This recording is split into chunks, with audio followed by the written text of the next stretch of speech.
direct from the web, it's Billy Masters Live. And now, please welcome your host, Billy Masters.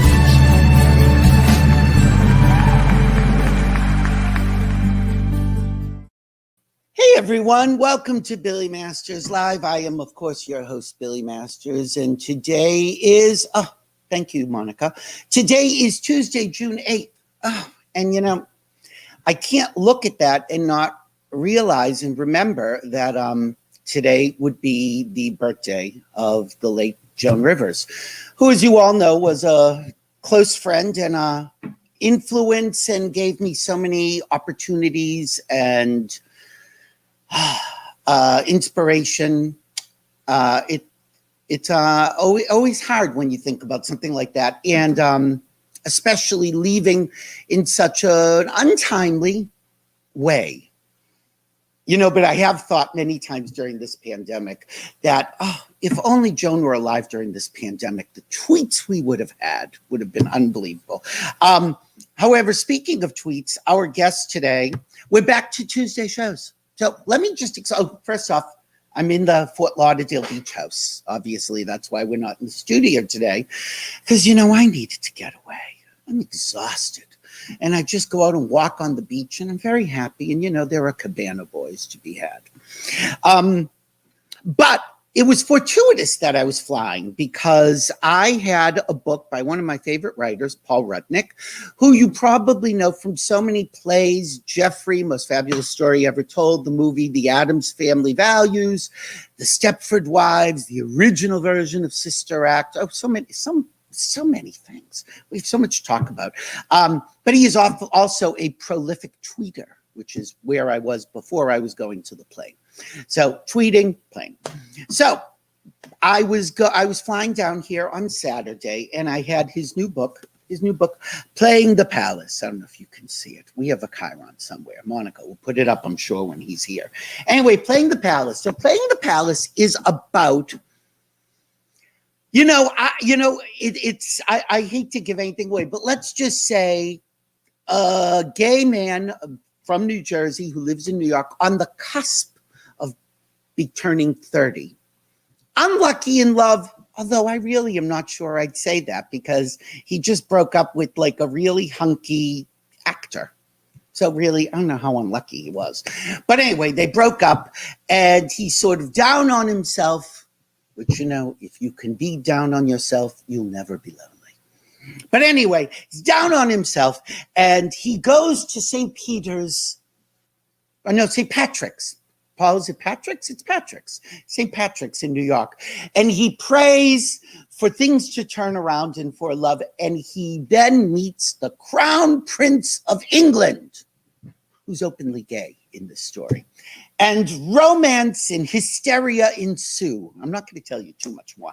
Anyway, so I knew I'd enjoy this book. I sat down on the plane, which thankfully I had nobody next to me. So I didn't have to worry about, sometimes you pretend you're reading a book just so you don't have to talk to people. I didn't have to pretend. I was relishing this book. And I had so much fun that I had no idea that we actually landed. And I was only about halfway through. I'm a big skimmer. You know, there's a lot of times that I will see 2 paragraphs of like description. I'm like, yeah, I get the idea. This chintz pillows, and then I move on. I read every word of this book, sometimes went back to read it again because I'd laugh or there would be a little detail. Anyway, I took my time with this book and enjoyed it so much. But I'm going to tell you one little story before I bring him on. One point in this book that comes up quite often is that if you are the Crown Prince of England, if you are in a rarefied position where everybody knows you, you can have whatever you want, how happy are you? And if you're with someone like that, are you going to be happy? And I have known my share of famous people. One person, internationally renowned, he's dead now, renowned person who, let's just say I had an association with. It's all coming up in my book. Somebody known worldwide. Books have been written about. I'm like this much in the book. but books have been written about. And I said to my sister at one point, like the hero of this book, I have a sister who's not as sassy as Abby, by the way. And I said to my sister when I first met this person and was around his orb of hangers-ons and people who would criticize me, as they did. But I'd also look at it like, oh my God, I'm with blank. And I said to my sister, sometimes I have trouble not thinking to myself that I am around history, that I'm with somebody that people will write books about, that will be written about. And my sister told me, don't think about that, because if you think about that, you will not be able to enjoy the experience. And it was really hard, but it was very good advice. And there were times where you said, oh, this is so not worth it. But now looking back, it was so worth it. And what's even more worth it is my guest today is the author of this book, somebody who I have revered as a playwright, as a screenwriter, as a novelist, as a bon vivant, and just as a human being, the great and prolific Paul Rudnick. Oh, hello, Billy. So good to see you, and thank you so much for having me on the show. And what I especially like is that the book is perfectly coordinated with your outfit. Oh my God, I didn't even think of that. You're right. Exactly. I've teamed my outfit with the book. Look at that. Now, I will say, Monica, can we put up the image of the book so people can see it better? Okay. There you go. So, now first off, I wasn't quite sure because the person on the left, who's obviously the prince, is like David Bowie trying to look like Lucille Ball. That's sort of what I see there. And the right kind of looks like a young Liza Minnelli. Now, I know that's not what you were going for, but I'm just telling you. No, I mean, I love the cover. It is impressionistic. It's a notion. It's a wonderful fantasy, and it's very pastel, and it's romantic, which is what I like about it. It picks up the blue in your shirt and the pinks and oranges in mine. I know. I think this is just an interior design dream. But the first question I have to ask you, because I know you for so many years and I know your work for so many years, it's a basic question. I'm really curious. Do you consider yourself an optimist or a cynic? And actually, I don't know if I'd say cynic, because I don't know if I'd say cynic, but anybody who writes with such a wry, sardonic flair has to have this dark side. Oh, absolutely. Actually, it's a wonderful question, because I would say I'm an optimist by choice, because I think you can justify cynicism not just so easily, but so accurately. I mean, the world is an overwhelmingly scary, often tragic, often traumatic place. So when I started writing, I thought to myself, okay, and this is only true for me, every writer makes their own decisions. What did I want to add to? What was I good at? And because I'm a comic writer, I thought, okay, I somehow naturally gravitate towards happiness and towards joy and towards trying to justify, especially a happy ending, which is one of the reasons I wrote Playing the Palace, was I thought, okay, we live in an age of divorce and Grindr and Tinder and, complete jaded mistrust of anything romantic. So I thought, how could I go about helping the reader buy into a romance, or at least come along for the sort of swoon-worthy ride? So that's something I've always liked to do, even in Jeffrey, which was set at the peak of the AIDS crisis, which, the stakes don't get any higher or more hideously depressing than that. But I was surrounded by people who were so funny and so valiant, and one of the only ways they were getting through that particular horror was by using their sense of humor and their whatever joy they might find. So that's what I wanted to reflect in that play. And I thought, okay, how do you set a romance amid such, awfulness? So that's why I've always moved towards optimism, even when it seems completely insane. Are you like that in your real life? Are you somebody who can look at the worst thing and find something funny in it? Or does it take you a while to get there, like real people? It can depend. I think if you ask the people around me, they'd have other opinions. But I come from this, big Jewish family in New Jersey who always valued humor, who always felt that if you can make a joke, if you can find a punchline, you can kind of own the situation and it's not so dire. and it Right. helps you kind of get over yourself. So I do believe in that. And yes, sometimes I'll be as morose and self-pitying and just awful to be around as anyone else. But yeah, I get tired of it. I always say, oh, enough already. Right. You know, and the fact that there is a box of chocolates sitting just a few inches from me right now off camera. Which could bring such happiness. Exactly. You think, okay, there's tragedy on every street corner. There are also ruffled potato chips. You know that it's I try to find the something to at least cheer me up. If not, and I think it's important that it doesn't erase the darkness. Right. But it certainly, you think, I decide. The other thing I always believe in is how many lives are you going to get? You know, since, and without getting too sort of treacly and Pollyanna-ish about it, I thought every day you do get a certain amount of say in how things proceed. And you either say, okay, I am going to always move towards something more celebratory, or I'm just going to wallow. And wallowing, you know, certainly has its place, like on my couch in front of the TV. But yeah, I do tend to look for some form of glorious artificial light. Does that come from your family and your upbringing? Because I know from reading about you and in your book, your families play a very important role. Were you able to look at them as crazy but lovable, or were they at a certain point crazy and annoying? I would say everyone's family, they start out crazy and annoying and you know, horrific. And then you take a step back. You also get a little older and you go, oh, okay, I'm pretty awful too. You know, no, there is a point where you actually, when the first time you could see your family as separate from yourselves and from yourself, and not as people who are put in place to torment you. And you start to appreciate them and you start to see the sort of arc of their own lives. I do remember there was a point in my early 20s when my mother, for the very first time in her life, started to curse at me. I mean, a blue streak. She would just call me, you little whatever. And it was so joyous. It was the great leveler. It was because it was the moment when she decided she could no longer be a role model. I was a lost cause. It was sort of an equalizer. And we had the best time once she could really let loose.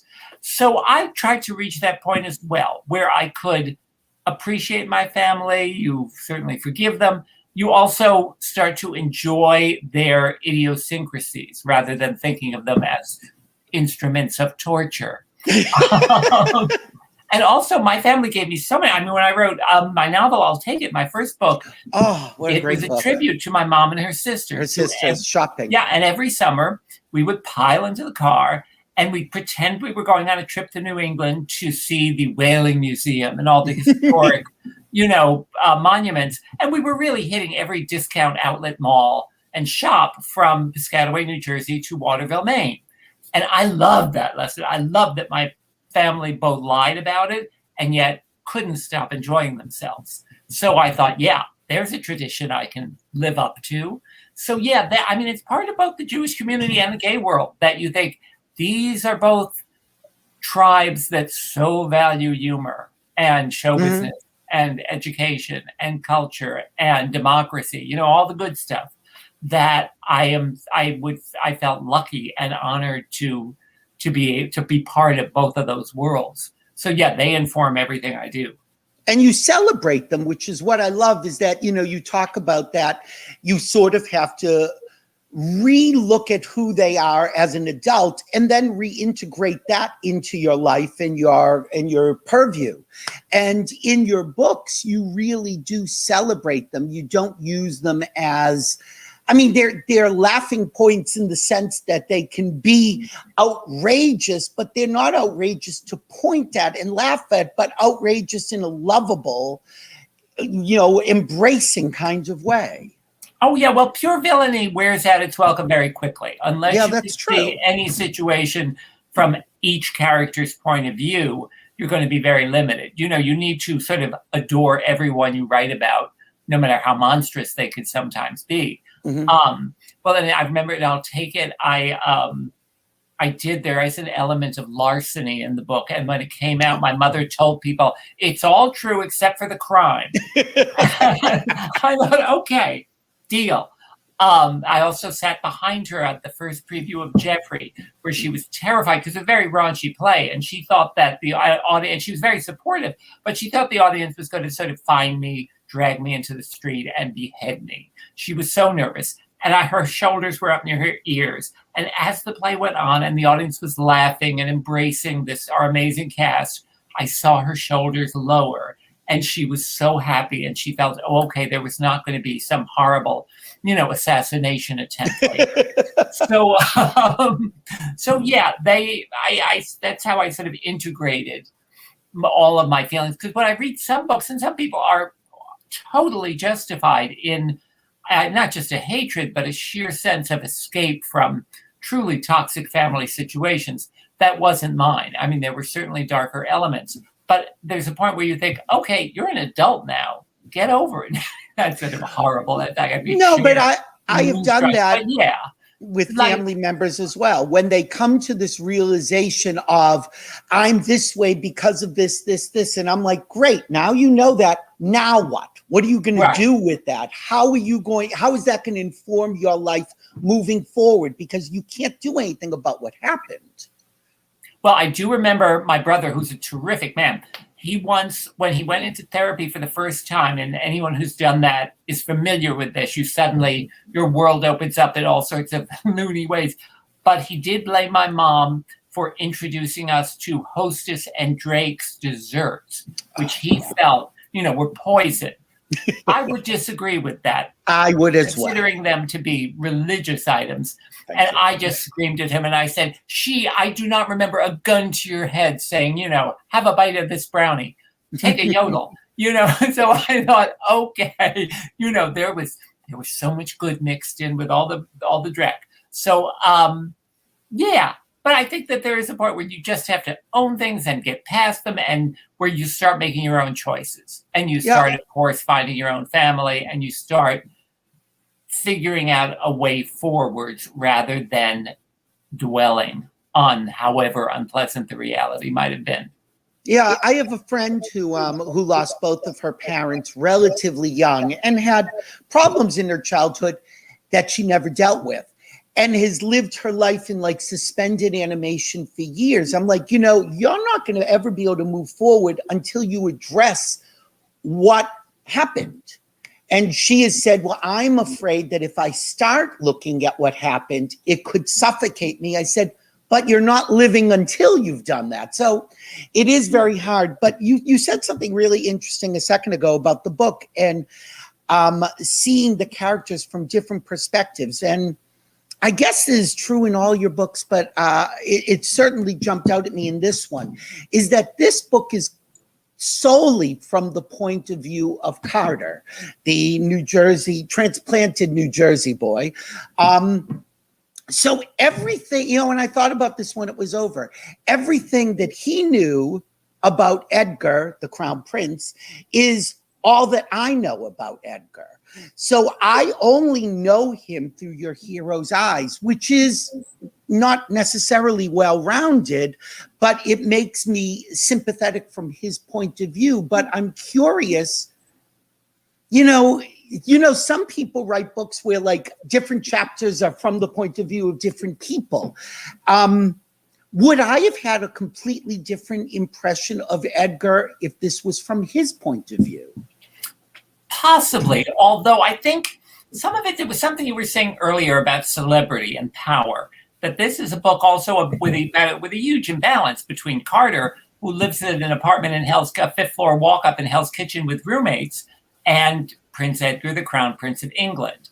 And I thought telling it from Carter's point of view, which was my way into the material, felt extremely valuable. That I thought, no, if you're entering a world of wealth and privilege and luxury, you want to see it with an outsider's eyes. Right. And you want to see how he works his way into a relationship with someone of such enormous influence in the world. That was something else I wanted to do, was create a gay character who was genuinely powerful. I think sometimes we're so used to seeing the gay people as underdogs or as constant figures of trauma. So that, and there's an old saying, with the rich and famous, always a little patience. And that's something that Carter learns when he's dealing with Edgar and his family as he's getting to know them, as the reader's getting to know them as well. That I think if I thought about if I told it equally from Edgar's point of view, but I thought, no, I wanted to maintain a certain distance and mystery, which is part of the secret of the royal family. We don't know that much about them because they don't give that much access. They don't give many interviews. I mean, until Meghan and Harry talked to Oprah, the world had no idea. So, so I wanted to keep that intact, that sense of, oh my God, what am I getting myself into? So I think we start to learn enough about Edgar through Carter's eyes that he becomes quite rounded, and we start to realize also because Edgar has been trained and disciplined his entire life not to be forthcoming and not to share much of his whatever inner turmoil he has with the outside world because he's a royal and because there's that constant scrutiny, which is another important aspect of the book, is what do you do when all of a sudden every move you make is in this global spotlight and this internet, under this internet microscope. So to get that sense, I needed it to be in Carter's voice. Right. But I think that as Edgar trusts Carter more and more, he opens up, and that's how we start to learn about Edgar's life. You know, you also, you made a really important point halfway through that, you know, two so-called civilians who aren't royal, who aren't famous, who are normal people, we have a very different idea of what celebrity means and the joys it brings. And what the Crown Prince points out is that very often you can be attacked the most from your own people. That being the first, particularly in this case, the first royal openly gay person, you would think, great, all the gays are behind you, we're celebrating him. And he's like, I'm not gay enough. I'm too gay. I'm a gay that likes to go to rugby matches, not necessarily a gay who's going to musical theater. And so we start to see that, you know, I think we've learned that average people cannot be painted with such broad strokes, but we still think that celebrities or royals can be.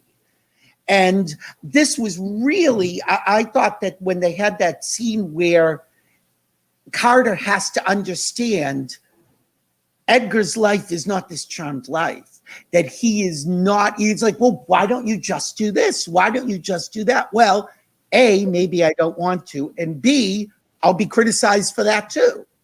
Oh yeah, no, I'm so glad you brought that up because I mean, when you watched, actually, I thought how beautifully Meghan and Harry carried themselves during the Oprah interview, but there was also always an element of caution because they knew that anything they said or did was going to be dissected and reviled and applauded also as well everywhere they went.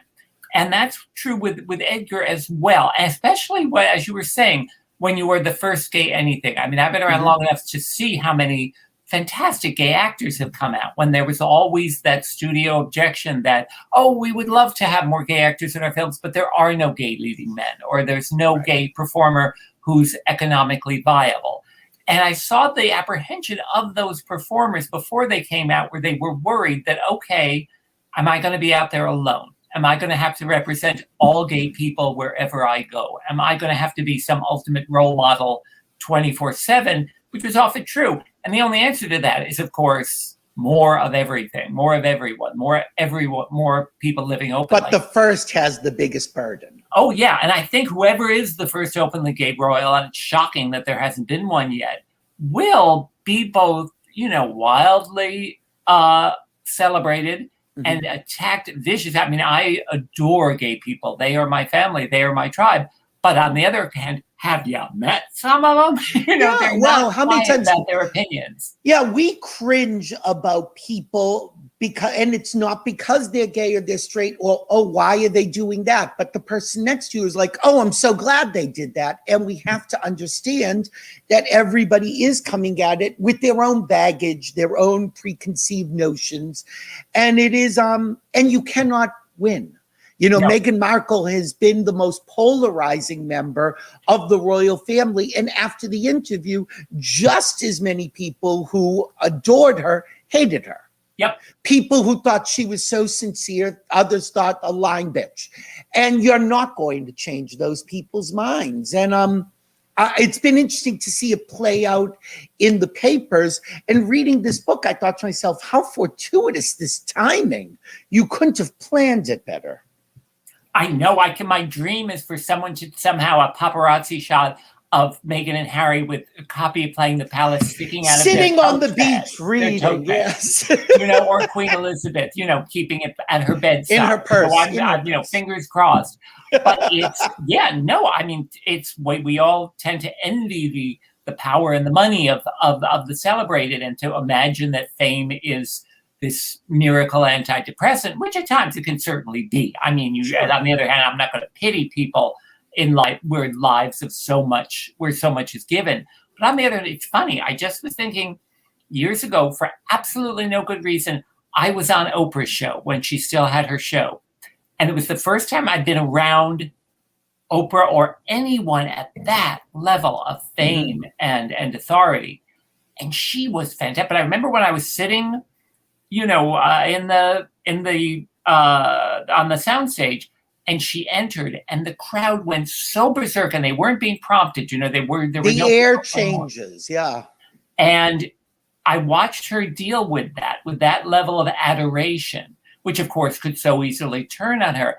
And she was so smart and so sane. And I thought, she's one of the few people at that level of celebrity who hasn't had huge public emotional breakdowns or spent months in rehab. She's someone who's figured out a way to maintain her sanity. And that was so impressive, because I thought, okay, that's in its own odd, ultra privileged way, not easy. And it was, I was sitting there just thinking, oh my God, it was like watching the Mona Lisa being brought into your apartment. You just thought, that's really Oprah. I could touch her, and she. So at the same time, was she accessible to you? Did you feel like you were talking to a real person? Because I've met Oprah as well. And I find that she looks you in the eye, which very few people do. Oh, incredibly. And that was something when I was writing Prince Edgar that I wanted to reflect, because there were certain celebrities. Oprah was one. I watched Patrick Stewart when we were making the movie of Jeffrey, and he was someone. Everywhere we went, we were shooting it on the streets of New York. Crowds would gather, clamoring for him. He was so popular. And he dealt with people and with his fans with such graciousness and humanity. And that is a choice that celebrities make. And with Oprah, it was very true as well. They know it is their job to put the rest of us at ease, which is strange, because you think, we imagine everything is easy for them. But no. They always know we are gaping at them. We are drooling. We are creating secret fantasies. And they say, look, I am a human being. We are going to shake hands and we're going to talk. We are, you actually can't treat me as if I am an object. And I was when we were shooting In and Out, and Tom Selleck had that effect on crowds as well. And at one point, my mom was visiting the set and he kissed her.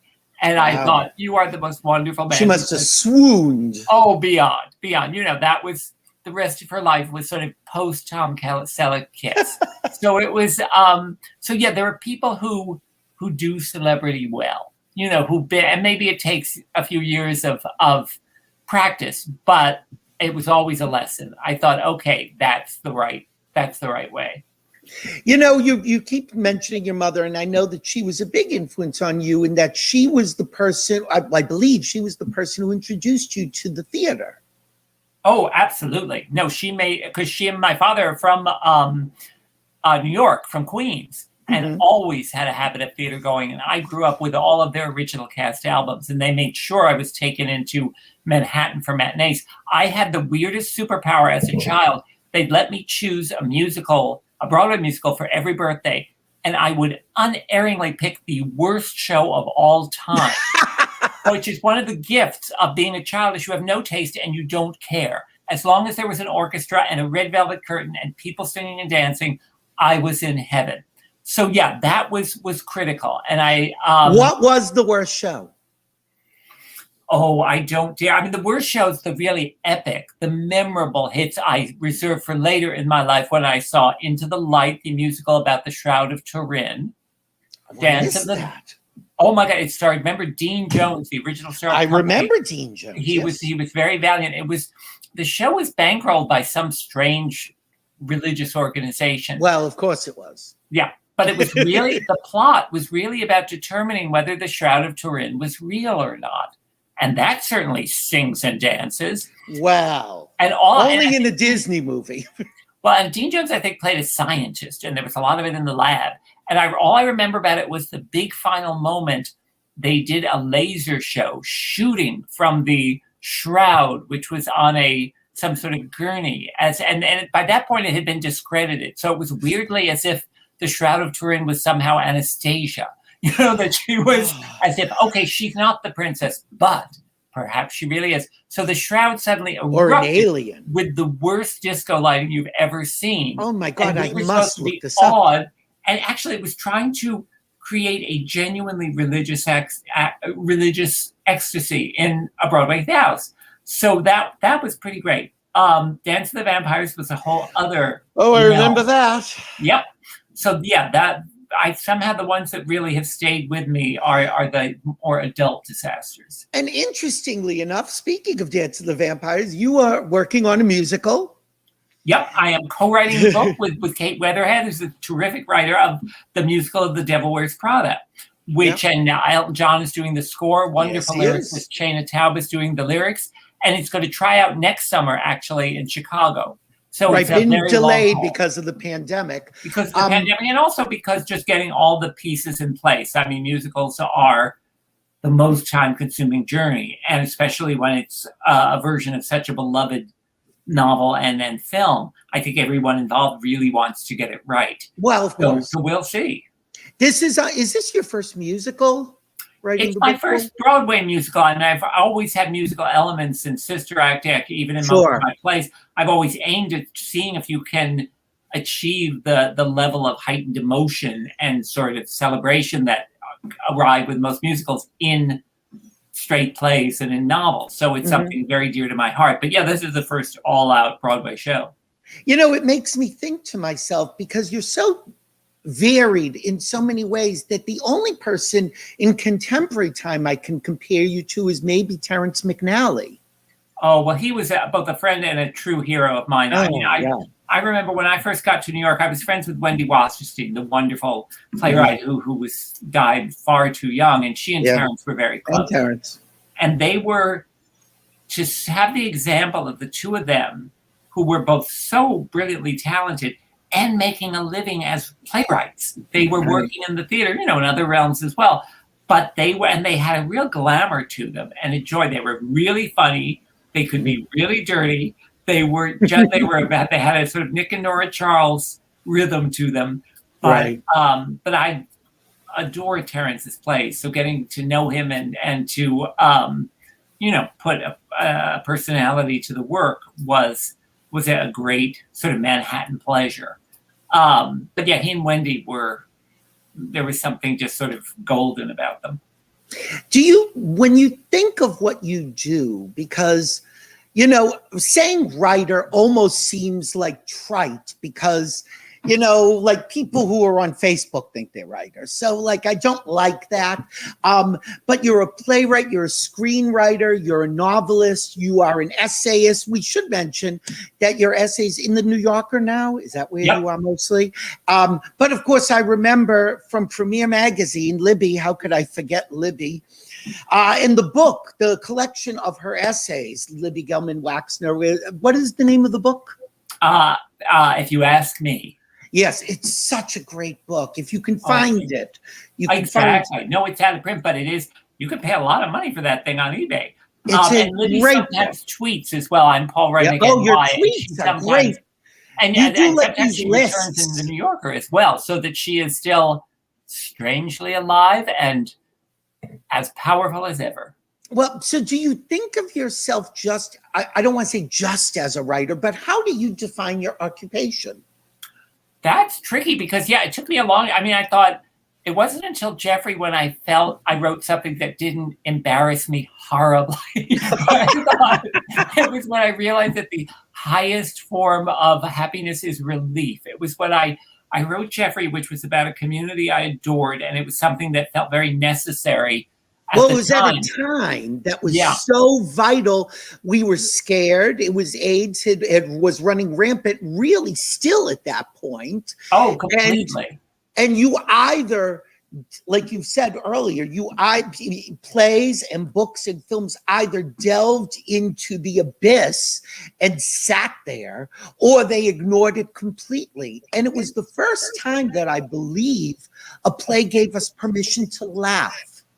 Oh, I think so, because that was a weirdly, aside from being a hideously tragic time, it was also had a strange excitement to it, because theater had become essential, because the media was completely ignoring the epidemic, and the government was beyond ignoring it. But I remember when I went to see The Normal Heart, which wasn't just a great play, which it was, but it was essential. I remember they were scrawling the numbers of the dead and the infected on the walls of the set, and they would update it constantly. And so there was an electricity in that theater, because people were getting basic information from a play, and that almost never happens. In real time. In real time, exactly. So there was a climate of almost a town hall quality to shows at that point. And I remember when Jeffrey opened at this time, it was turned down by every theater in New York and across the country. They were all terrified of it. And but when it opened at the WPA, this wonderful but very small off-Broadway house, often audience members were seeing it for the second and third time and would practically recite favorite lines with the actors. So I thought, okay, something else is going on here. They were seeing their lives reflected, which included a huge amount of humor. So I felt, okay, I had something to contribute here, and that I was, as much as I could, getting it right. That this was a very critical audience, and they were saying, yep, that's what we're all going through. So that was the first moment when I thought, okay, I can do this. I could start to do this. And did you feel that you could then say, I am a playwright? Yep. Yeah, that was, and it was kind of, I'd written other plays before then. Yes.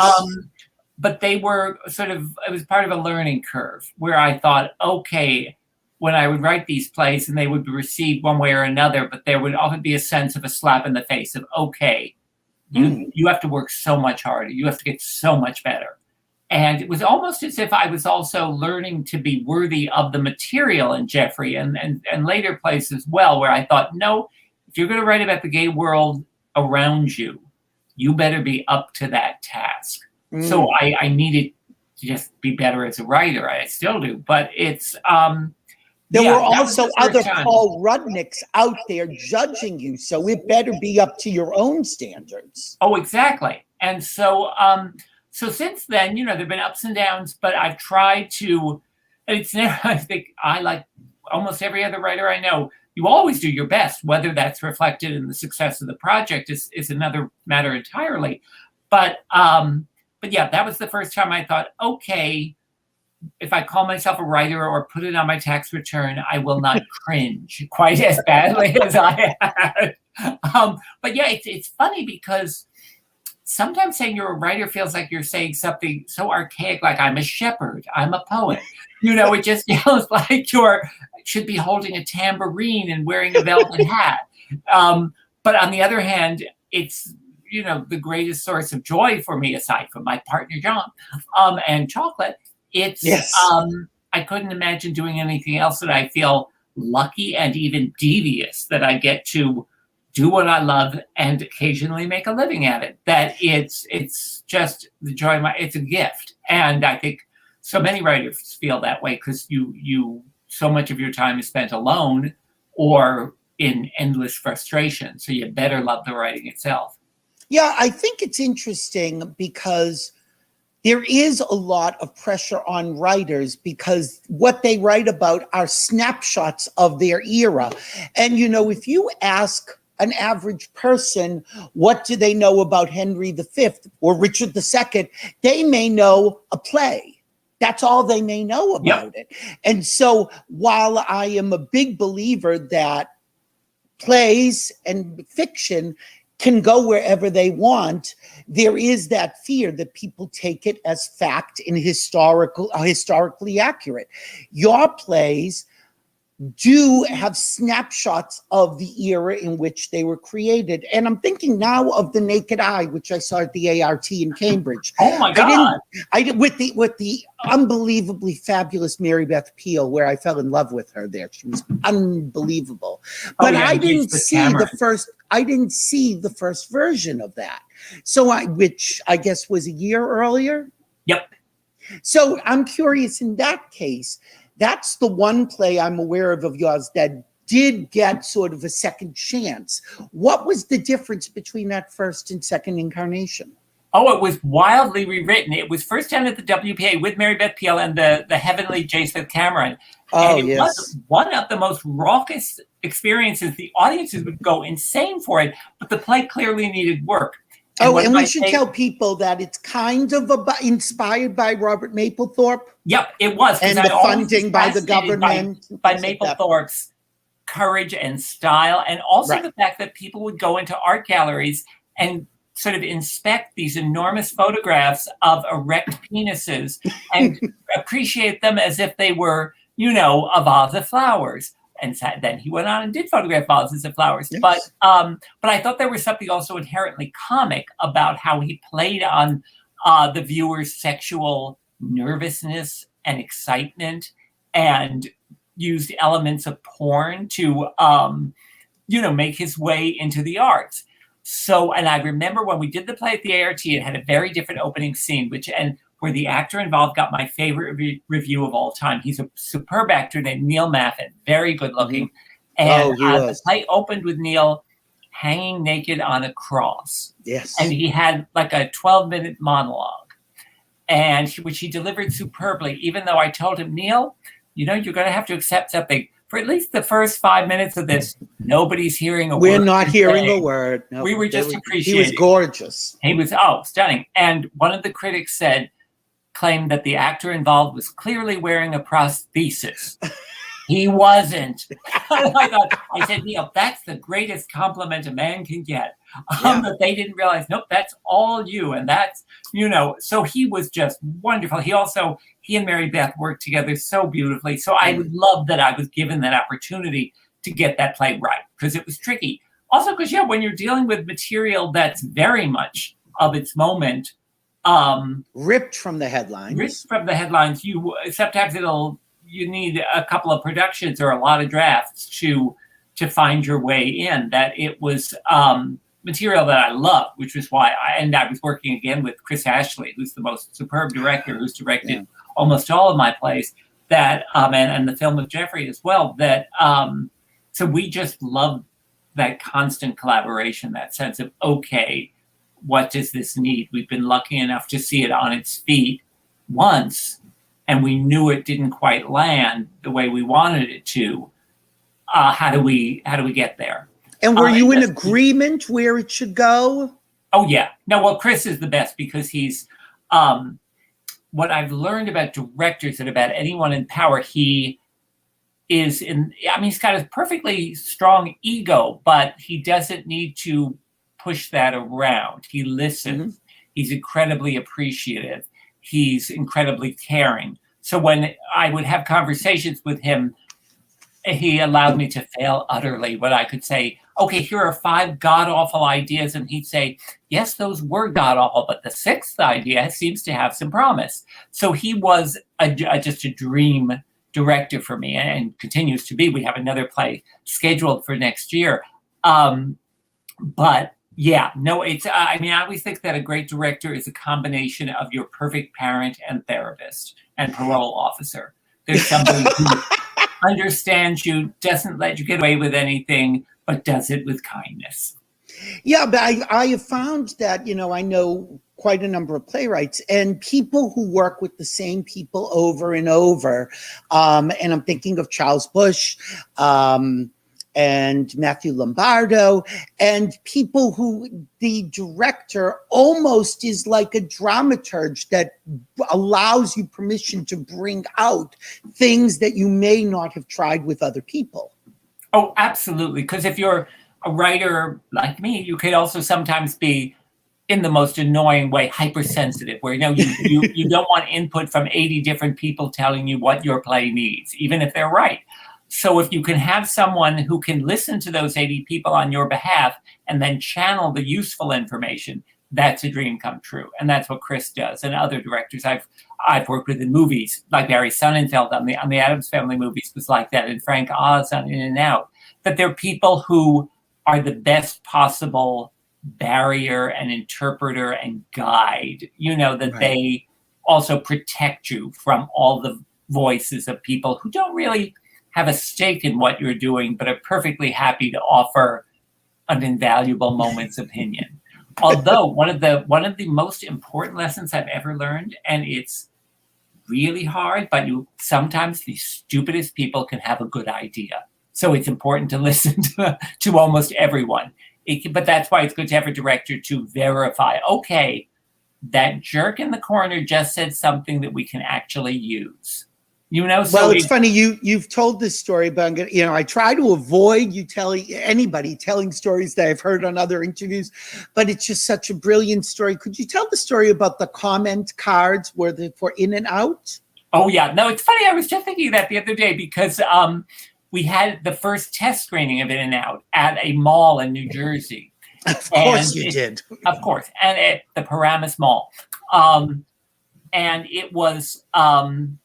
The audience is chosen demographically. So you have a mix of genders and ages and races and professions. And they don't know what they're seeing. So In and Out was just sprung on them. So we got to see, okay, how is this genuinely going to play with an audience that has not been prepared in any way? And for people who don't know, we should remind them that is the movie where Tom Selleck comes out. What is his profession in that? No, actually, Kevin Kline. Kevin Kline is a school teacher in Indiana. Okay, right. Outed on the Academy Awards by Matt Dillon. Right. He was in a very student. well-meaning way. Right. Yes, he salutes his high school drama teacher, and that's Kevin. And then there's an uproar in this town because what happened? He outs him the week he's getting married to the divine Joan Cusack. And then Tom Selleck comes to town, and Tom is an openly gay reporter. Right. And he and Kevin start to mix it up.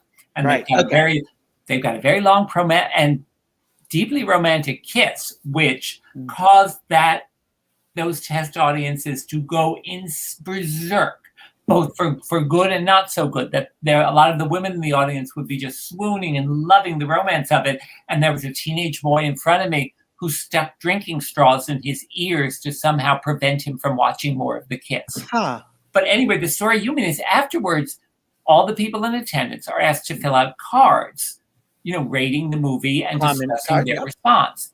And there was one lady who had said, what were your favorite scenes? She listed like 12 different scenes. Who were your favorite performers? Everybody. Did you enjoy the film? I loved it. I was laughing. I was sobbing. Couldn't get enough. Then the final question was, would you recommend this movie to a friend? And she wrote, absolutely not. And it said, if not, why not? And she wrote, against God's law. Yeah. I remember reading it and thinking it was hilarious and god-awful. And also, that was something I couldn't quite fight. I thought, I really can't tell you. I actually spoke to God myself earlier today, and he loved it. But isn't it interesting? Somebody who is that religious and believed that was also able to accept it as funny. It gives me faith for people because I have friends who get very angry with me. I believe that people should believe whatever they want. I don't feel I have to convert them. But the fact that she was open enough with those feelings to also not only enjoy it, but admit it, maybe not to her friends, but to you. How wonderful. There's a great American hypocrisy that can be hilarious and terrifying, but if you ever need to know why your Aunt Sadie, who you adore, who volunteers, who's a nurse, also can support Trump, there it is. That you see what you want to see, and it can drive the rest of us insane, but it's something you have to deal with. You have to say, okay, the world is complicated, and there is very little that is good or evil, except for Trump, who's all evil. But it's, yes, that woman, I thought, I love you as being such a fan of this film. On the other Right. hand, I don't know how much therapy you need, but it was a lesson. Yeah, it gives me hope actually for people, It because could. I really Yeah. believe that people have these two sides to them if they're open and not threatened. And that's what I love about your writing, is that, you know, there are some people who may say that, you know, oh, it's a gay play. But they're not. You know, I had this conversation with Nia Vardalos, and we talked about when she had written My Big Fat Greek Wedding as a stage show. And she learned something along the way that I think all of us who write learn, which is that the more specific you get, the more universal something is. That I'm not Jewish, my family are Albanian immigrants. But I can read your book and I know these people, because everybody has these people, whoever they are. Italian friends of mine know these people, Puerto Rican friends. So it's not Jewish, it's people. Oh, yeah. No, that's what I wrote. I'll take it. I Okay. had so many Catholics telling me that's my family. And with Playing the Palace, I find royalty obsession is insanely common. And because the royals are so distant from us, we all project our fantasy lives on them, which is why royal romance has been a constant theme sort of throughout literature. I mean, it's why Cinderella is such an enduring literary and cinematic trope. It's something we all it's a dream we all can share, even when we And know why the better. Hallmark has a network. Exactly. And why shouldn't gay people be, right in there with everybody else? You know, somebody just sent in a comment. Hi, Paul. I wanted to say that I recently rewatched Jeffrey. It's on Prime now, and fell in love with it all over again. Oh, Can't wait to thank check out Playing the Palace. Rocky, thank you for that. Thank you so much. How much of Jeffrey changed? It's been so long since I've seen the film, from the stage to film. And were you altogether happy with the transfer? It was one of the first times. It was so interesting because I was so smug. I thought, oh, this material has been road tested. It had been performed actually all over the world. I knew where the laughs were. I knew how this thing worked. Movies are a completely different animal, and that's how I found out, through trial and error. There was one laugh that Chris, the director, and I both cherished, and we thought, oh, okay, this is just going to kill. We were so sure of ourselves. Same actor, same moment, landed with just the most resounding thud, and we cut it from the movie. So that's how you What learn. was it? What was it? It was, oh God, it's a moment that is politically questionable now, but very common in Manhattan society. There was a big gala fundraiser where the wait staff had to dress as Native Americans and cowboys. Yes. There are always these theme events. Wasn't it a roundup? It was a roundup, and it was a hoedown for AIDS. And there was a moment when the superb actor Patrick Kerr, who was a very disgruntled Native American cater waiter, said his boss was haranguing him and saying, okay, I want you over at table 12. And he just turned to his boss and said, I want my land. And you just didn't see it coming into the theater. It detonated. It really played, I will say. And we filmed it at that hoedown staged at the ballroom at the Waldorf with Patrick Kerr, and it just didn't work. And he was heavenly. So it was that, but there were other interesting things that we gained, where there would be, when you film, sometimes a glance can do what a page of dialogue does on stage. So there were moments that were on the fly that ended up being what I think of as bonus laughs, wonderful discoveries. And where we had all, these amazing actors like Olympia Dukakis and Sigourney Weaver and Kathy Najimy, and who were finding such, new facets of the material. But that was the first time I'd ever adapted anything of mine from one medium to the other. So that was fascinating, and it was quite a process. And it was, I had to kind of wrap my head around it. So it was, but I was so grateful, because also it was done, on the fly, no permits. We had a sort of all-star cast, none of whom were making a dime. We had the glorious Brian Beck got to repeat his role as Darius. So it was, it was the best luck. So yeah, so ultimately I was delighted. Did anything you found making the film version make its way back into the play? Huh, that's interesting. I remember, I mean, that we may revive the play, but so we'll see then. But I do remember there was, this is so awful, this tells you all the worst about me, that there was originally a joke about Jackie Onassis in the play, where there's a fake game show sequence where the character calls It's Just Sex. And at one point, the host asks the contestants, what's your dream date or something? Who would you love to go out with? And Sterling, the interior designer, who was played so wonderfully by Edward Hibbert on stage and Patrick Stewart in the film, says Jackie Onassis. And the host says, Jackie Onassis, why? And he says, to see the apartment. And when Jackie Onassis died, she was, an American legend. And I felt awful, and she died far too young. But the horrible comic idiot part of my brain thought, okay, now you've just ruined my punchline. How dare you? That's how comic writers grieve. So I changed the line to be Yoko Ono, because she certainly owns half of the Dakota. So it played just as well, and that's who it became. But when she dies, then what? I will kill her again. So that's awful thing to say. But yeah, so who knows? There could be some cross-pollination there. We'll see the next time I get to see Jeffrey on stage.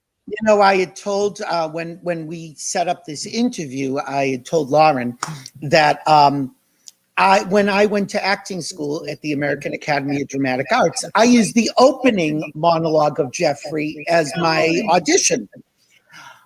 On one hand, I'd like to say that's why I got in, but I think they let everyone in that year. I didn't go that year, and when I went back, to audition, I guess it was 2 years later, I used the monologue from I Hate Hamlet, which is the reflection on the opening night, the kid in the front row, and I got it. And again, what I like is that your speeches, they don't read like speeches. They don't even sound like speeches. They sound like dialogue. They sound like conversation. And what I love when I was reading, again, let's point it out, my matching Playing the Palace, available at all fine bookstores or Amazon or Barnes & Noble, is that, you talked about how in a film, you can say a lot with a glance than with 3 pages. And that you're equally adept at being very economical with what you write, as well as writing expansively. And I told you this before we went on the air, is that a lot of times I'll say, yeah, okay, whatever, I got it. But there is such gems and nuggets in your description that are also like an interior monologue at times. And is that something that you think about when you're writing a novel, or conversely, when you're writing a script, do you think to yourself, I can't put all this in, I have to edit this? Well, it's something that whenever I have an idea or the germ of an idea or a thought of for a character, I try to let them dictate the form to decide, okay, does this want to be a novel? Does this want to be a screenplay? And Playing the Palace only came together once I thought of Carter's voice and realized, okay, that was the route towards this story. How did you get to that point of what the voice was?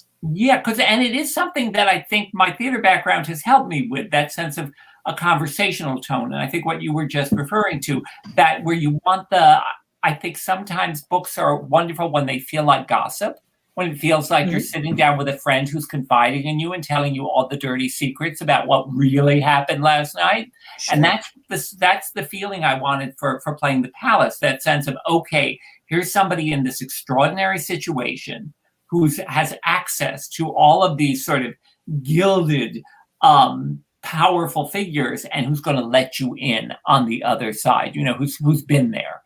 And Carter was someone who I just knew. I mean, I've known so many people and so many gay guys in New York who put together a life from cater waitering and acting and graphic design and Uber driving and you name it.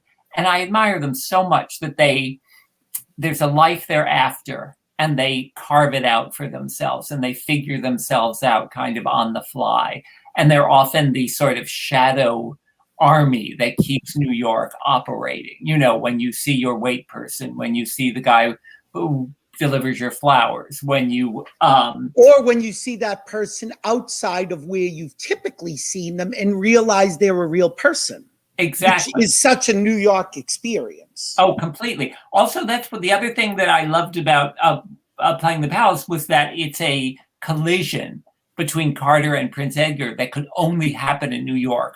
Where you actually have access to people who you could not possibly meet in any other moment of your life. But these guys come into contact at the United Nations where Carter's working an event. He's an associate event architect, which means he's a party planner. And suddenly Edgar is speaking on behalf of his charity. So there they are. And I thought that actually could happen in Manhattan.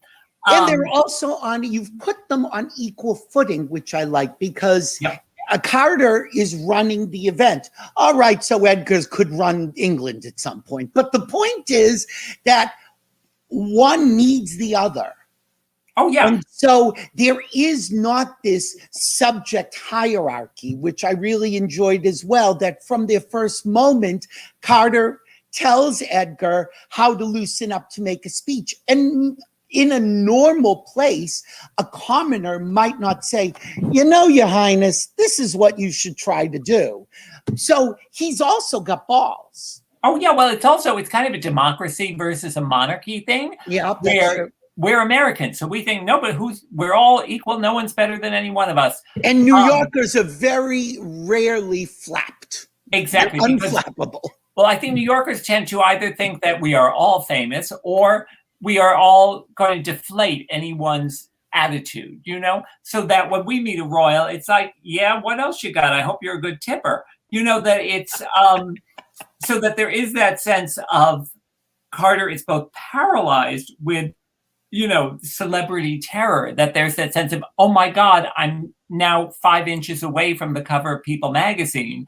Plus he's really hot. Plus he seems to be flirting with me. And on the other hand, he wants to say, you know, you're just a regular person like me. I work for a living, so I'm, you know, have one up on you. So yeah, I love that sense of strange celebrity equality that Carter's determined to keep in play.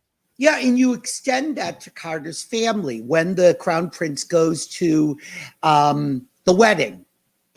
And then nobody's expecting him. And all of a sudden, they don't even know that their brother, son, whomever, even knows a crown prince. All of a sudden, they just show up. And people are gawking, but there were people who are like, hi, Edgar, can I call you Eddie? You know, and I loved that because, and I will say Aunt Miriam, of course, is a favorite. And I did write down my favorite line. And of course, I've got her already cast. Renee Taylor is playing her in the film, in case you're wondering. And she says, Edgar, may I sit down? Oh, look, I'm already sitting. Thank you for liking that. Yeah, no, that was one of the real germs of the whole book was, okay, what if you could take the Crown Prince of England to your sister's wedding, a Jewish at your temple in Piscataway, New Jersey? I thought, okay, that's a culture clash I would look forward to. And because one of my favorite moments is Miriam does something that the women in my family are more than capable of, which is she wraps the dinner roll in a napkin and puts it in Queen Catherine's purse, as she says, for later, for the plane, a nosh. So I love that sense of, that they are going to insist on equality and insist on their own, keeping their own personalities sort of gloriously intact, even when they're at Buckingham Palace.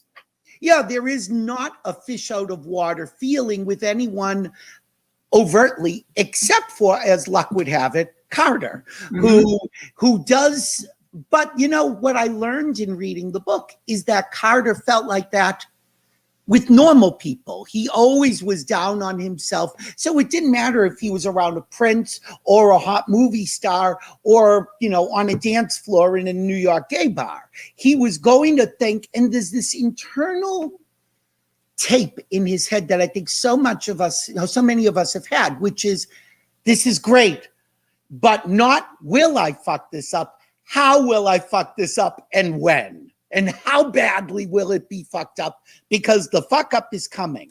And that's his struggle in this book, I think, is to really sit back and enjoy life and enjoy it in the moment.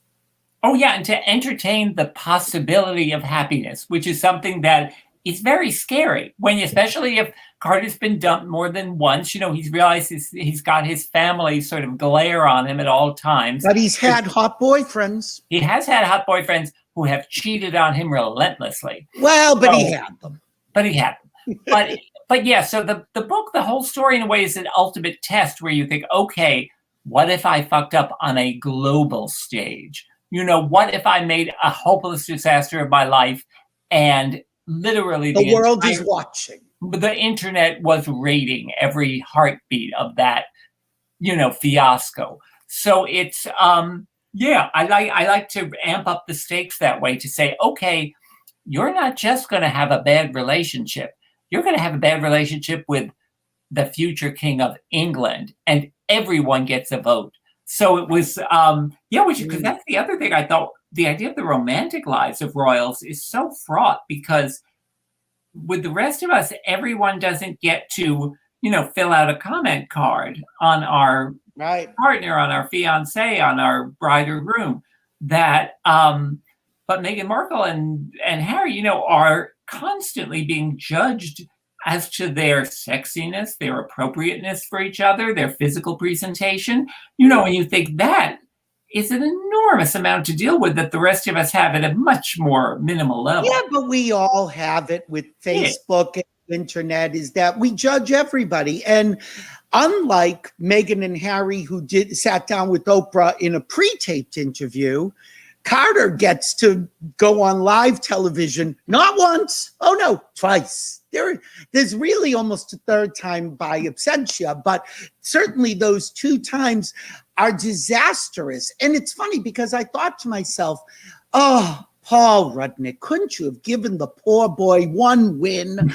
But I don't know if I would have, Where's the fun in that? Yeah. You root for somebody who makes a fool of themselves, because you're like, it's not how you fall, it is how you get up. Oh, yeah. And I think, and when he has to win over not just Edgar's family, but his entire nation, when England, nobody's more judgmental than England.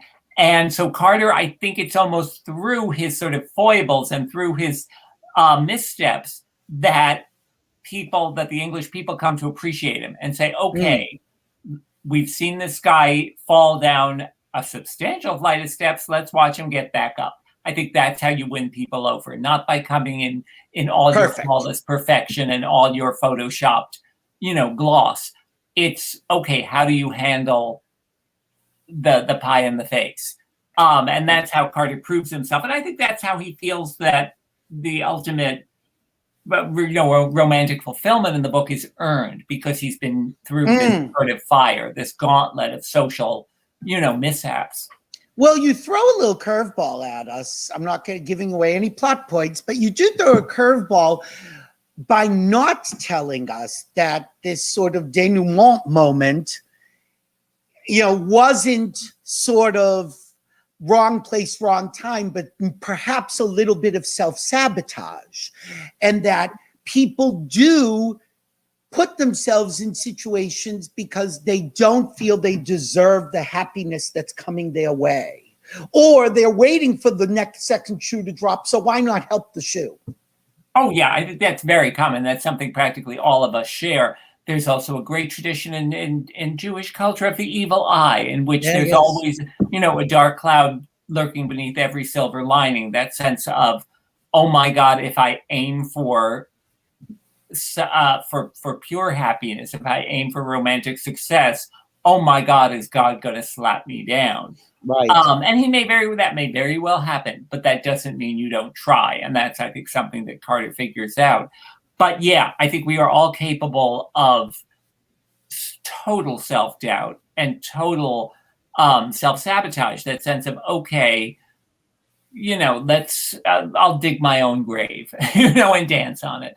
But Carter, yeah, and I wonder, again, talk about raising the stakes. When the Queen of England says to you that this relationship could be great, it could be bad, or it could be the destruction of the entire monarchy, good luck. Exactly. Talk about stakes. Now Meghan Markle doesn't have that because she could dance naked on a bar. It's not bringing down the monarchy because we've already forgotten about her in terms of the immediate family. This is somebody, in playing the palace, that is the crown prince of England. This is like if Kate Middleton were dancing naked on a bar. That's big.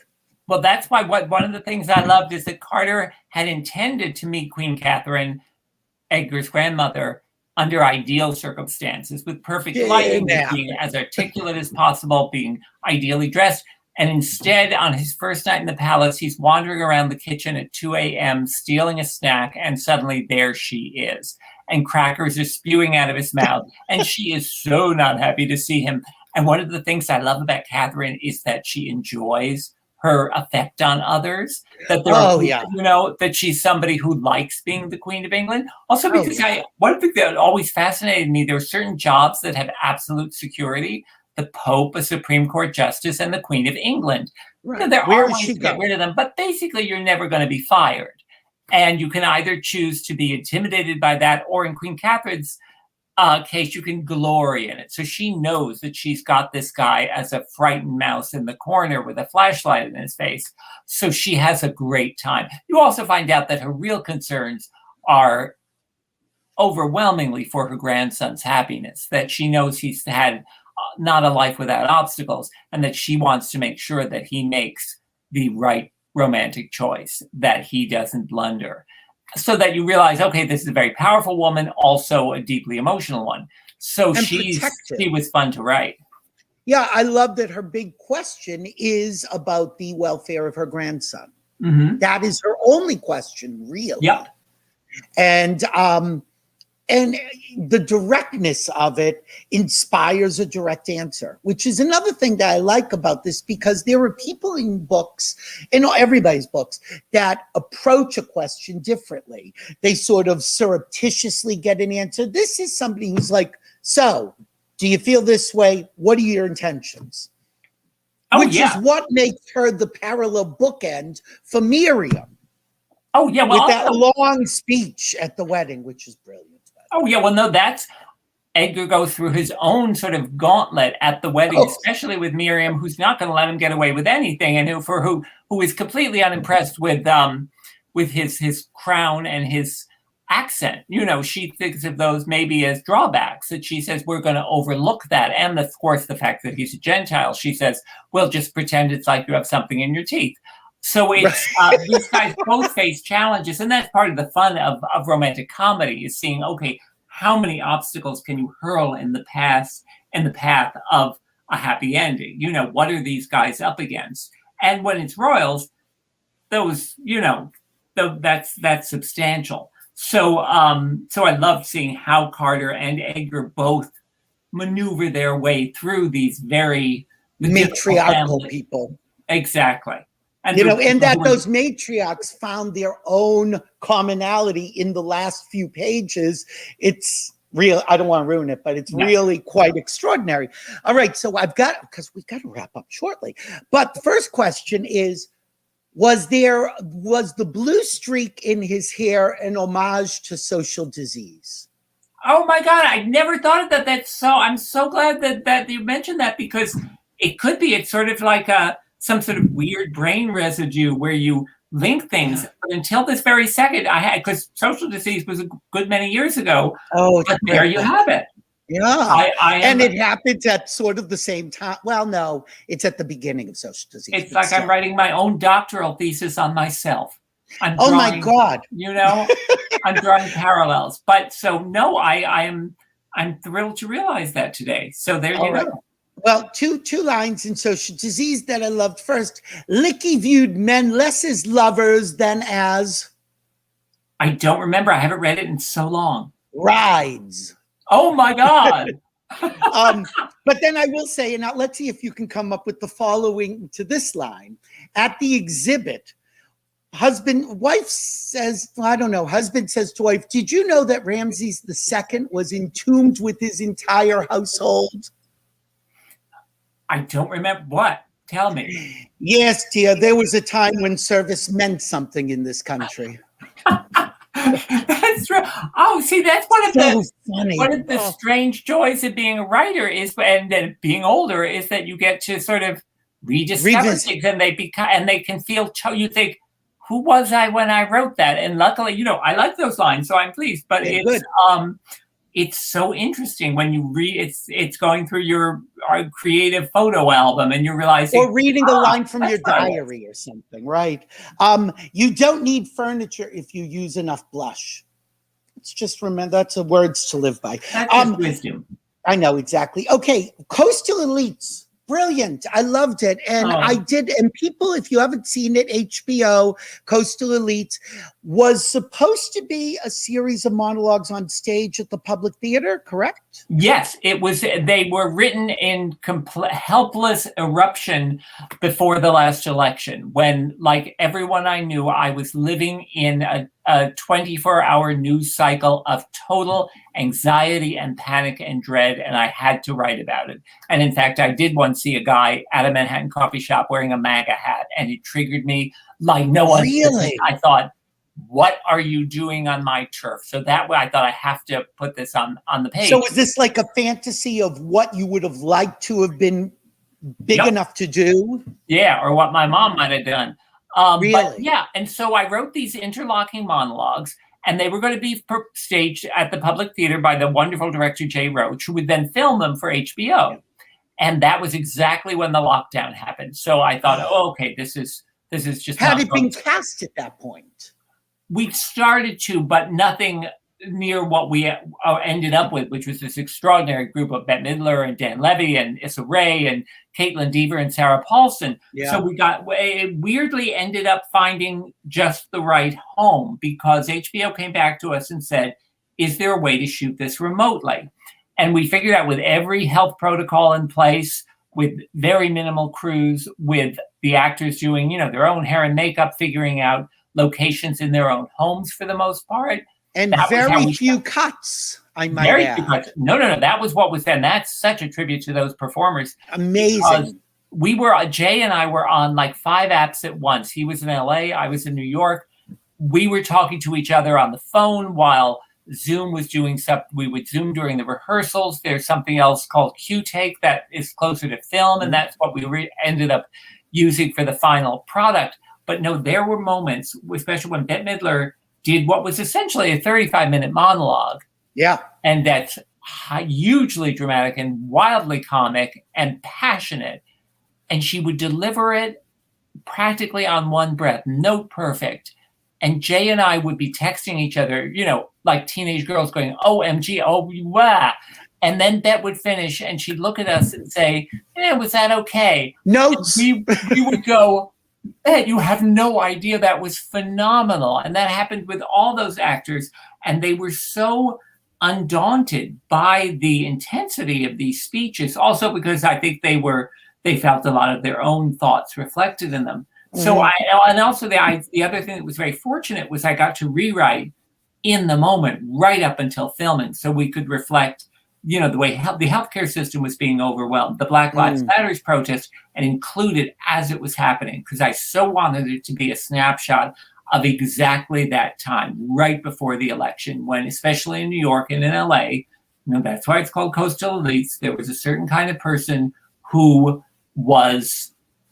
hadn't slept in months, right. Who just was, and who also weirdly, I'd get on the phone with friends and we'd say, we're not going to talk about Trump or politics. It's forbidden. And then 2 seconds later, I was going to say, how'd that work?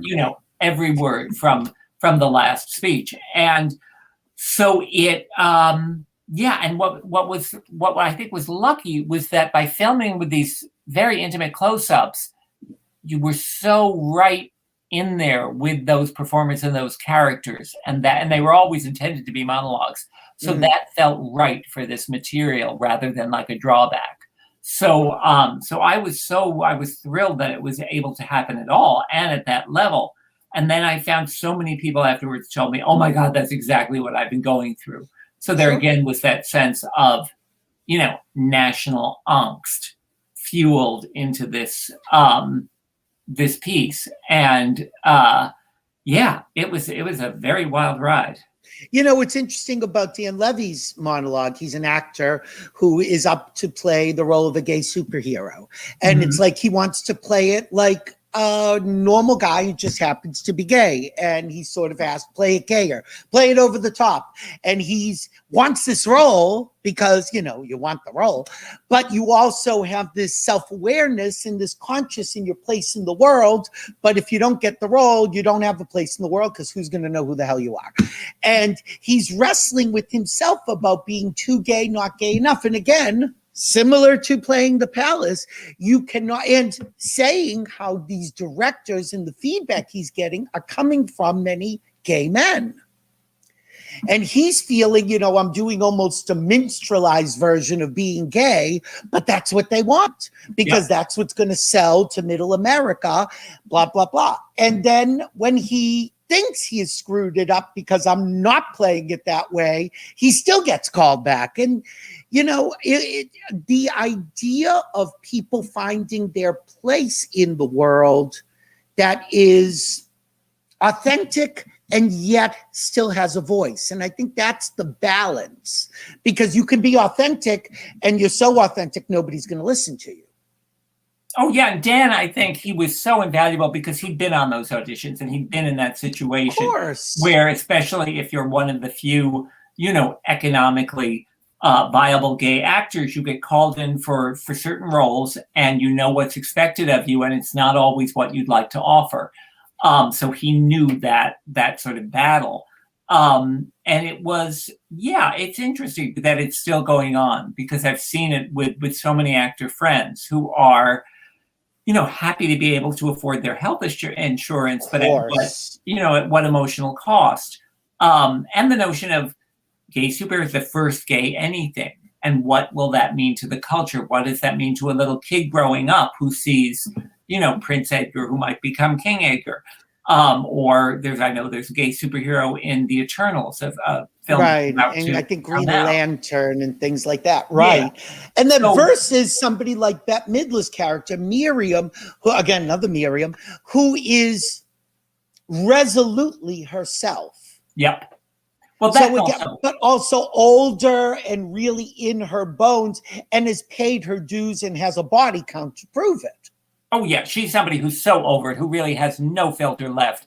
And especially because of the way that Trump culture has pushed her to the breaking point. And when she is such a diehard New Yorker and such a longtime liberal and a school teacher, and she sees this guy with a MAGA hat on her turf, that is so much the last straw. And she so reflects a lot of the women I grew up around who were so hardworking and so dedicated and so loving, but also sort of, very no bullshit. And that, and then I took advantage of the fact that Bette has such instantaneous rapport with the audience. She speaks for us and we can't get enough of her. And there's an honesty to her and a joy, which was so important to this character, that she be somebody who also would be hugely funny and would enjoy being funny.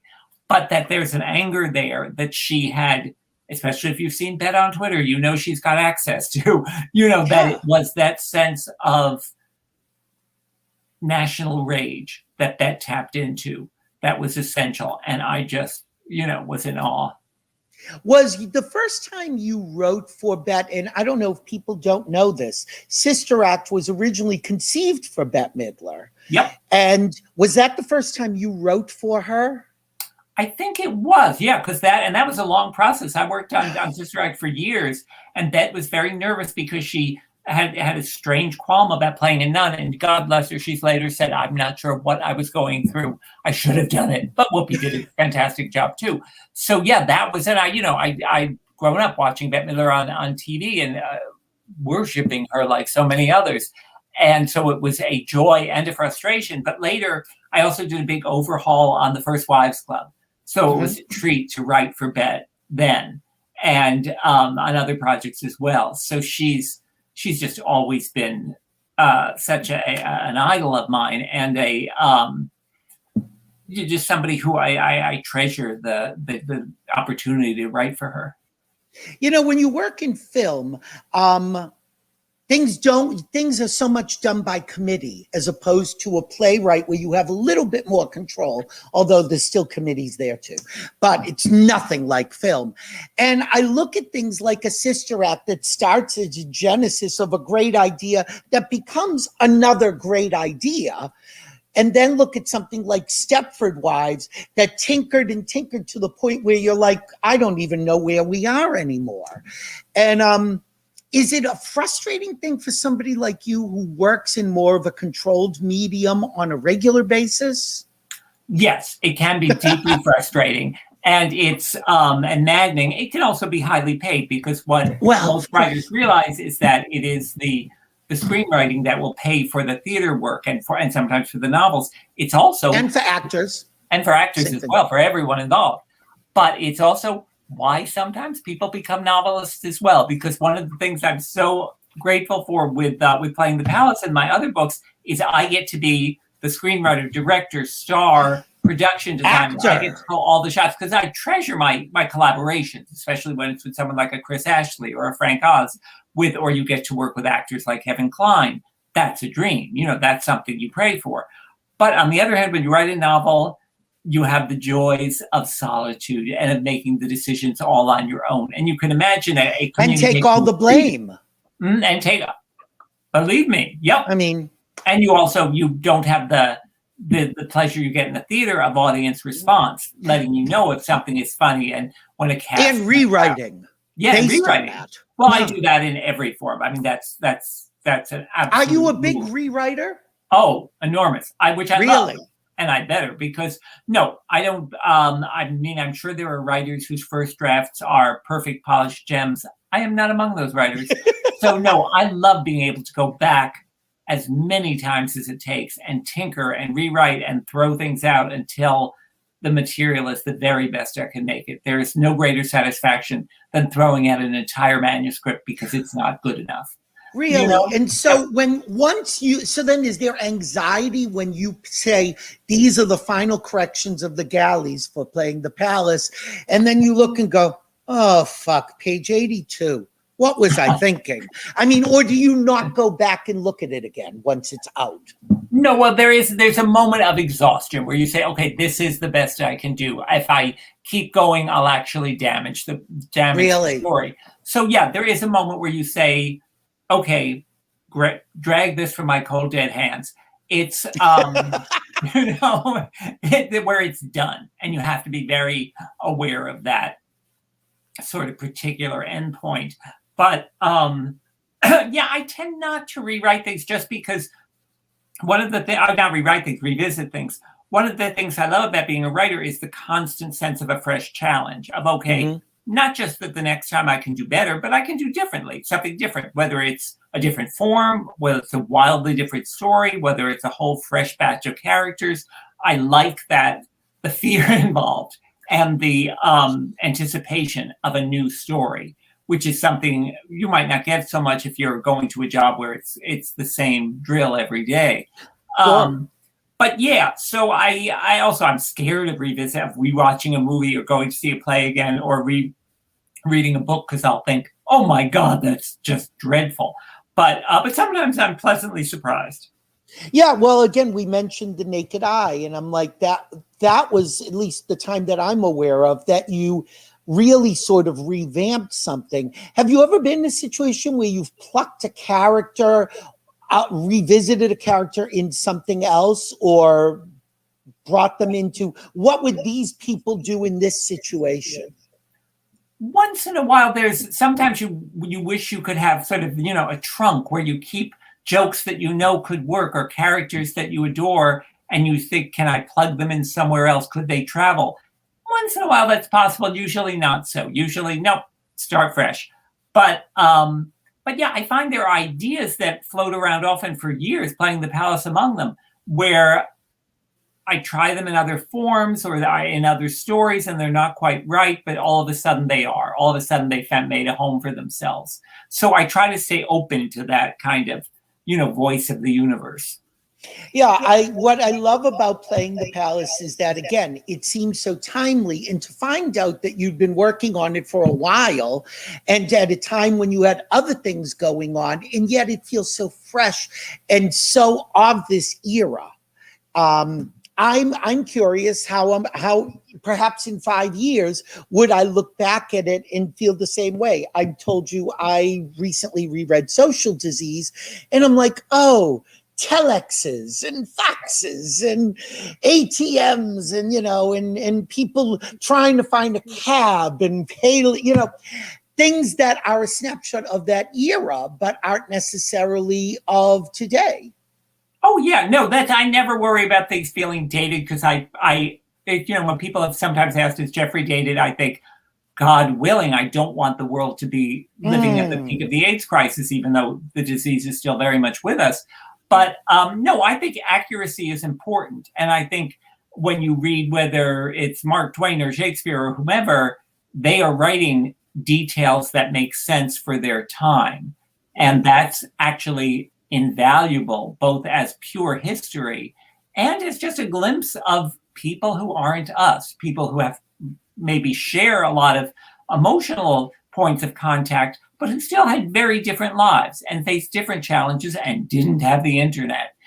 So I like that sense of reflecting progress, of saying, okay, this is what it was, and here's what it is right now. And I love that you also mentioned in the afterward that you were going through this, prepping it for publication during the pandemic. Oh, yeah. And it sounds like you were having just as much fun prepping it as I had reading it. Oh, well, that was this year, because it began with Coastal Elite when I was writing and we were filming that. And that was peak stress level. That was insanity. And I was so grateful for the escape of playing the Palace when I was going over the galleys. And this was, romantic bliss. So there was a sense of, yes, this is the world I need right now. I need that escape. And I hoped I was, providing that for the reader as well. That sense of, okay, here is a world without the agony of the Trump years. This is, yes, I should point out, I don't believe the name Trump appears in this book at all. Never. And that was part of one of my goals. I thought, nope, this is a different world. This is someplace that's far happier. So it was quite the year for everyone, but that's where I went. Well, I think we should mention that Michael Urie does the audiobook. Is it out yet? Oh, it is. And he is, of course, Bliss. Anyone who knows. Oh, and he's going to do all the voices. Yeah, please. Of course. Does he do the accent? Yeah, and Michael is a extraordinary, also Juilliard-trained actor, which is why I knew he was ideal for this, because people know him from Ugly Betty and Byron Seller, and he can do anything. So I was so and classics. Lucky. Yeah. I know everybody has asked you if you would write an adaptation for film, if it could be a play, would there be a sequel? I have a completely different question. Could there be a prequel? An origin story for either of them? I would be very interested in that.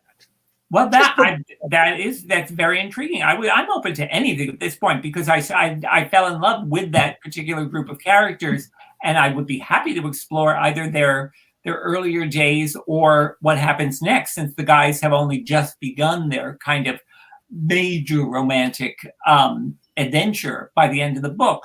So you never know. I mean, and whether it will find another life in another medium, that's also open to question. So I'm thrilled with the book, and I'm thrilled to have it published, especially at the level that Berkeley's done it. So beyond that, it would be delicious gravy. Have you done a sequel to one of your books or plays? I did Addams Family Values, because I did rewrite on the first Addams Family movie, which was lucky because I got to know those sublime Charles Addams characters, And because the first film did well, in the sequel, we were allowed to take things much farther. And they gave us real permission. And I love writing the Addams movies because they were big, high-budget studio films that were not expected to be wholesome. So that was a particular, gift. So it was, that was a great experience. Well, I think there's always a bit of subversion in your work, and a bit of perversion as well. As your mother would say, it's a little too perverse, but then the shoulders go down and we enjoy it. And I think we all need a little bit of perversion, subversion, and escape in our lives right now. There's a great book. Bring it to the beach with you. Read it on a plane. It's great on a plane. And people will look and they'll say, oh, that cover, what are they reading? So, there it is, Playing the Palace, yeah. Paul Rudnick. I adore you. This is the longest I think I've only talked to you like a couple times at events. So to sit down and really pick your brain, I have so many other questions to ask. We'll save it for next time, for the next project. Agreed. But thank you so much for doing the show. And thank you again for the book, Playing the Palace, available at Amazon or a bookstore. Go to a mom and pop bookstore in your neighborhood and tell them to order it. Yeah. If they don't have it. I agree. Thank you so much for inviting me on. This was just a pure delight. Paul, thank you so much. Have a great day. Bye, too. Paul. Bye-bye. All right, everybody. Thank you for watching Billy Masters Live. Thursday, another writer, Dan Matthews. Do I have his book here? Like Crazy. Life with My Mother and Her Invisible Friends. She was schizophrenic and he took her in. It's a great story. And we have some risky pictures of him. Paul, I don't have any near nude pictures of you, but feel free to send them if you'd like. Oh, if you're still backstage, because I see you there. I'll talk to you when this is over. Guys, I will see you Thursday, 3:00. I know we ran long. I had so many questions. This was Billy Masters Live. And just remember, if we're here, I have to find my exit music. If we're here, we're live. Have a great day. Bye, guys.